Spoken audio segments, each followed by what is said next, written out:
Malik Carter had always been raised with a quiet sense of pride, not arrogance, but purpose. Something instilled in him from the moment he could walk beside his father and hear him say things like, "Son, your name is your legacy. Carry it with dignity, and you don't need to yell to be heard. Just speak with truth." Lessons he took to heart, even if the world around him didn't always listen. And so, when he turned 17 and his father handed him a slim leather envelope with his name embossed on it in gold foil, containing a bank card, a school ID, and a neatly printed withdrawal slip, Malik had felt like it was more than a routine errand. It was a rite of passage, his father's way of saying, "It's your turn to stand on your own," and he'd taken that trust seriously.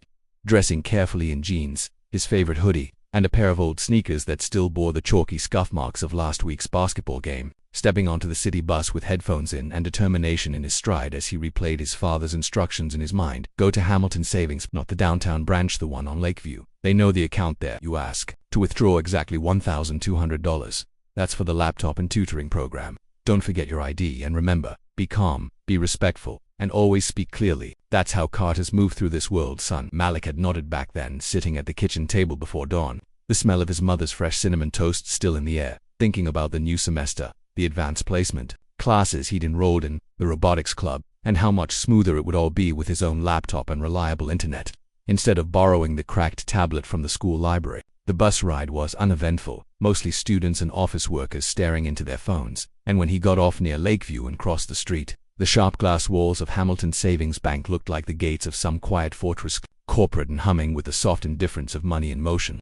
And even though he took a breath and straightened his shoulders like his father had shown him, Malik felt the difference the moment he stepped inside. The subtle hush, the glances, the way the receptionist's smile faded the instant she saw his dark skin and hoodie.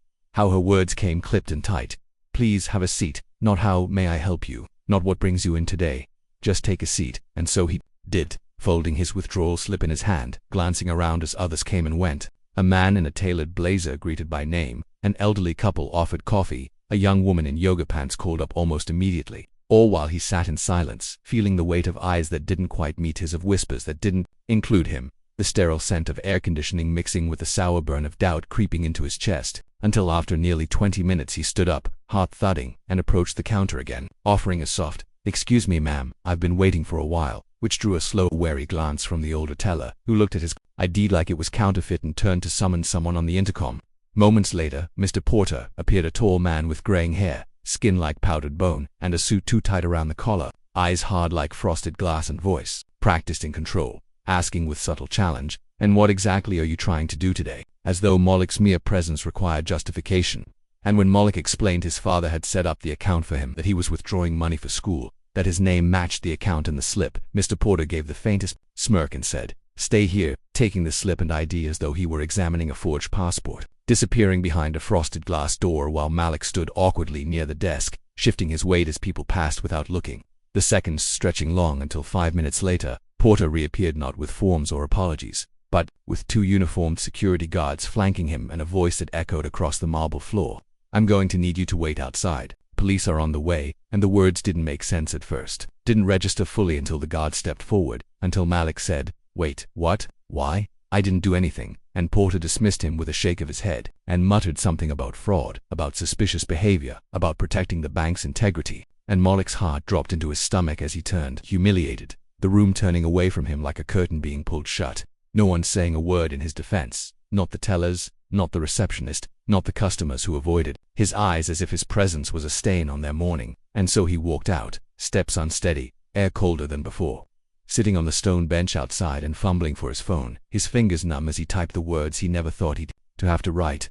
"They called the cops on me, said I don't belong here," and stared at the screen as the message sent, blinking hard against the heat building behind his eyes, the shame mixing with disbelief, with anger, with that old, aching question that felt carved into his very bones. Why do they always assume the worst of me? And then he heard the siren, distant but approaching, the low churn of tires on asphalt, and he looked up to see a patrol car turning the corner, slowing near the bank, and Malik braced himself, wondering what would happen next, whether they'd ask him to stand, to empty his pockets, to explain himself again, even though no one inside the building had truly listened. But before the cruiser could even fully pull up, the double doors of the bank burst open with a suddenness that startled everyone, and out stepped a tall man in a navy suit that cut a sharp silhouette against the light, his stride long and commanding, his phone still pressed to his ear as he scanned the area until his eyes landed on Malachi's that mirrored his own, and then, With a voice that cracked the air like a judge's gavel, he said, "Where's the manager who just called the cops on my son?" And the sidewalk froze, the officers pausing mid-step, the security guards at the door hesitating as Elijah Carter strode through the entrance like a storm in human form,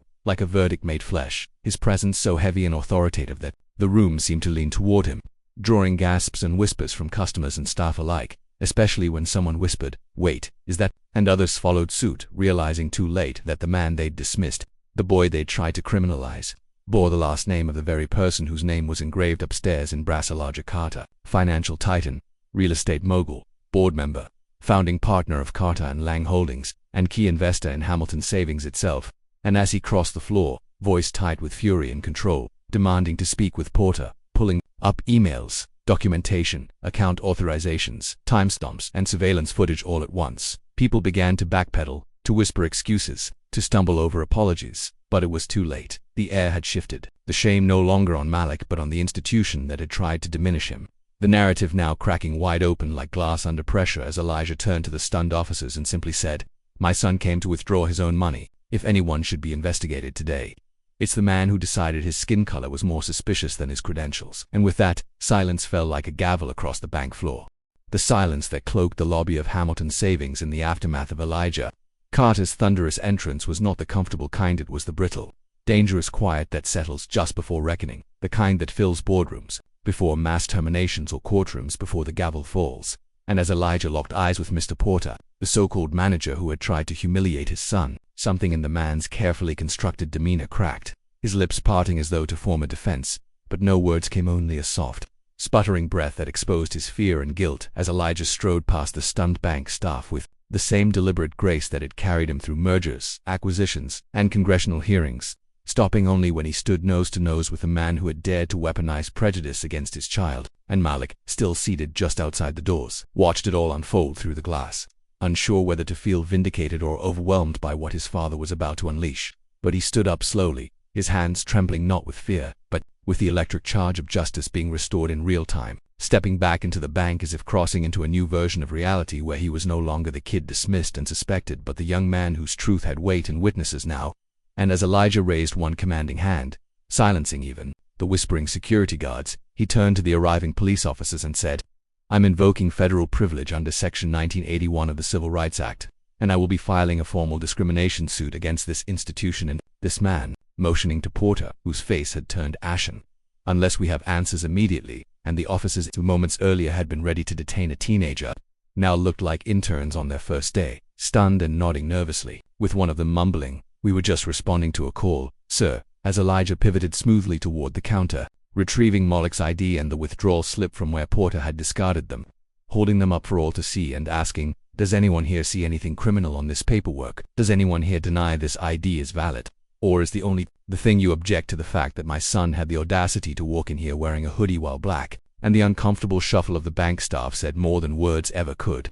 Their silence a confession, their flushed faces a verdict, and just then, a voice from the upper level clear-clipped and vaguely panicked called down, "Mr. Carter, I didn't know you were coming in today." And heads turned as the regional director, Ms. Lorraine Whitmore, descended the spiral staircase like a storm trying to disguise itself as sunlight, her designer heels clicking fast across the floor as she rushed over with outstretched hands, and an apologetic smile that didn't reach her eyes, stammering, "Please forgive this misunderstanding.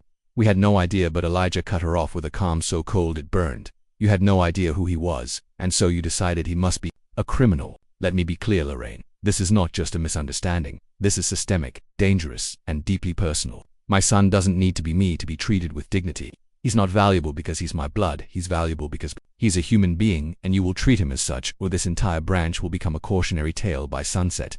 And the way he said it, so evenly, so assuredly, made even the marble floor feel like it might shatter under the weight of his fury. And Lorraine, seeing the storm forming behind Elijah's stillness, stammered something about internal reviews and additional training. But the lie hung in the air like stale perfume, unwelcome and undeniable. And just then Malik stepped forward, no longer willing to let others speak for him, his voice shaking at first but growing stronger with each word.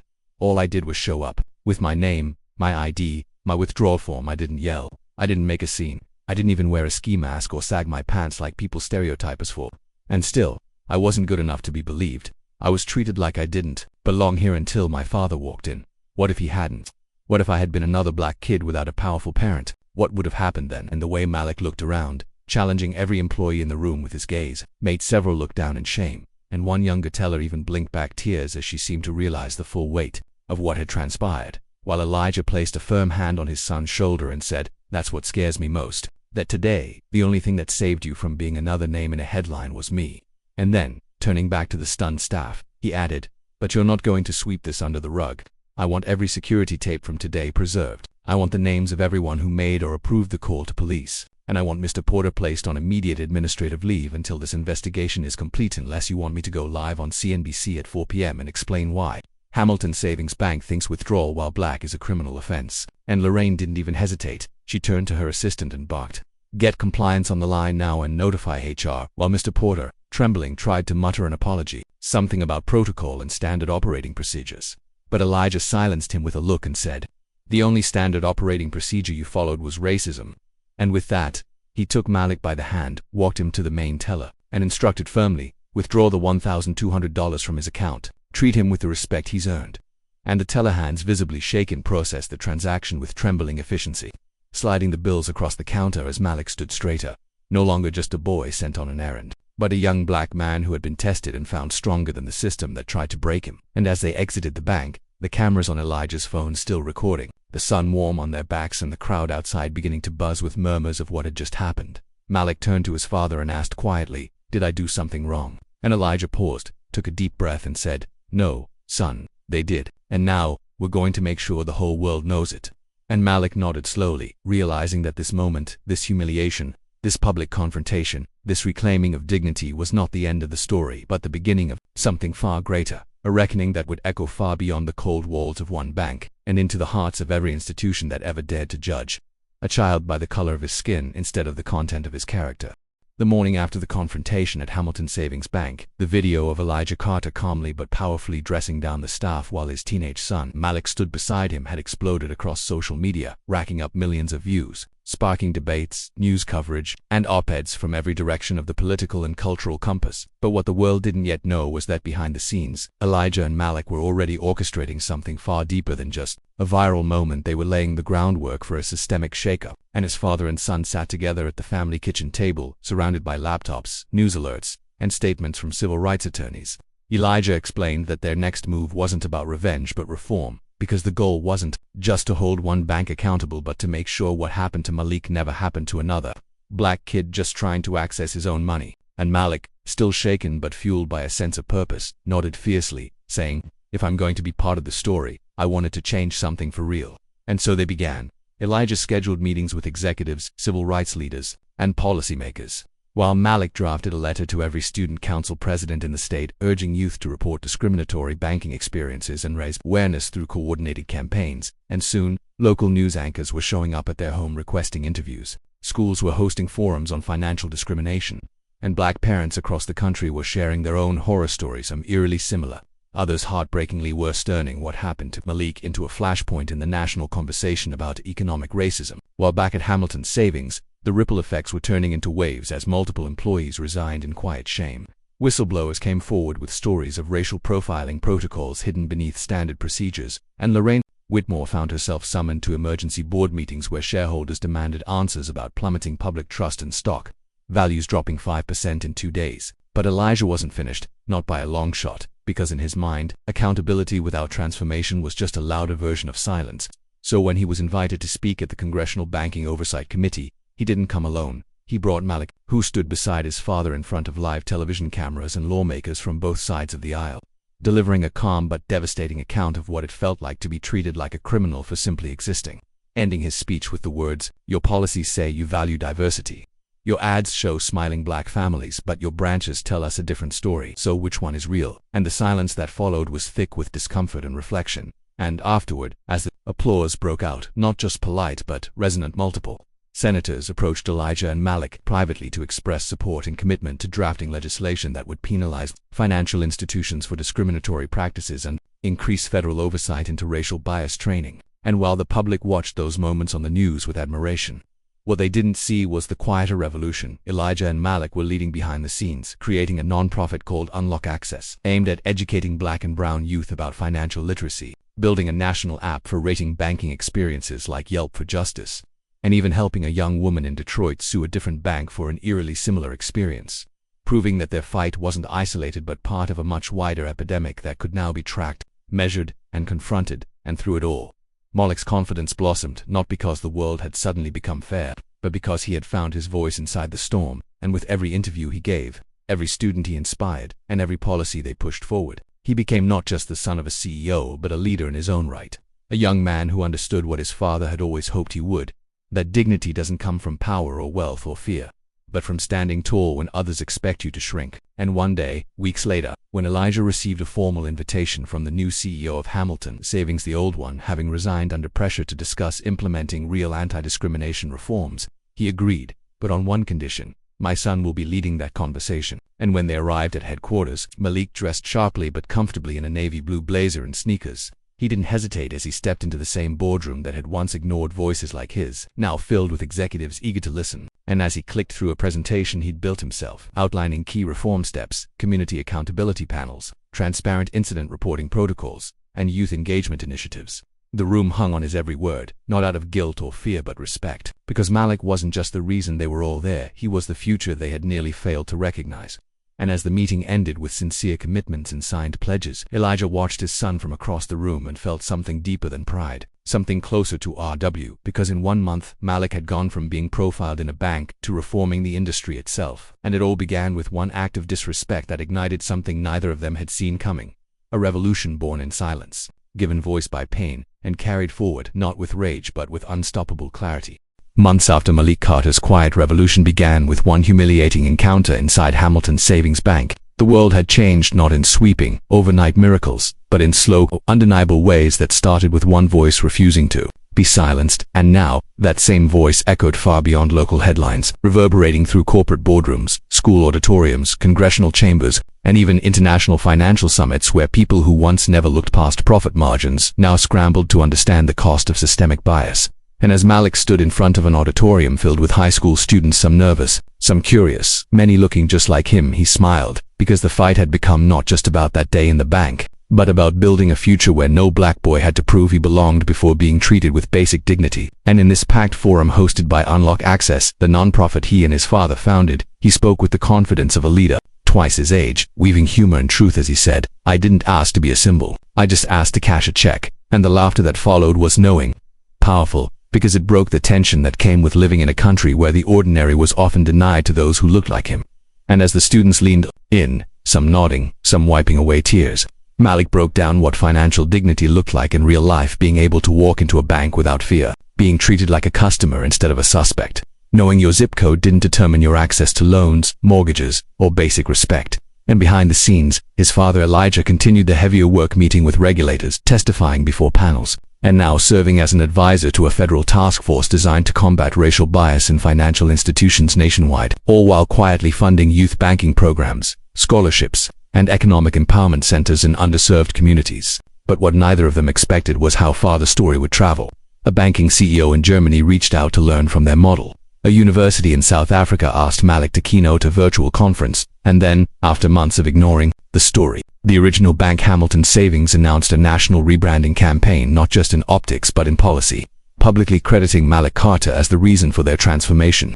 And while some praised the move and others questioned its sincerity, Malik and Elijah chose to accept the progress with cautious optimism, knowing the fight wasn't about one bank, one apology, or even one country. It was about systemic transformation, and that meant staying vigilant, committed, and above all human, because for every headline celebrating progress, there were still a dozen families quietly suffering discrimination that never made the news. So when Malik received a handwritten letter from a 10-year-old boy in Mississippi saying, "I showed the video of you and your dad to my class, and now they treat me different, better, thank you," it meant more than any award, any speech, any headline, because it proved the ripple effect of justice was real and personal and deeply needed. And in the quiet of their home one evening, Elijah watched his son pack for another speaking trip, this time to New York, to meet with a coalition of youth leaders fighting economic injustice. And he couldn't help but remember the day he first taught Malik how to open a bank account, how proud he'd been of his son's independence, never imagining that the very institution meant to protect Malik's wealth would one day treat him like a threat for trying to access it. And now here they were, not just reacting to injustice but rewriting the rules of how justice could be claimed, lived, and taught. And as Malik hugged his mom goodbye and gave his father a fist bump, he said with a grin, "You always told me To use my mind like a weapon. Turns out my voice was sharper, and Elijah laughed, full of pride and humility, replying, "You didn't just fight back, son. You built something." And as Malik walked out into the world, suitcase in hand and purpose in his stride, Elijah knew that though the world may try to reduce black boys to danger, silence, or statistics, what they could never erase was their brilliance, their vision, and their right to belong in every room, every vault, every seat at every table. And with Malik leading a generation ready to claim it, the future no longer waited in the shadows. It stood bold in the daylight, unapologetic and undeniable. Because what began as a false accusation inside a bank had become a movement that no manager, no call to the cops, no systemic racism could stop. Not anymore.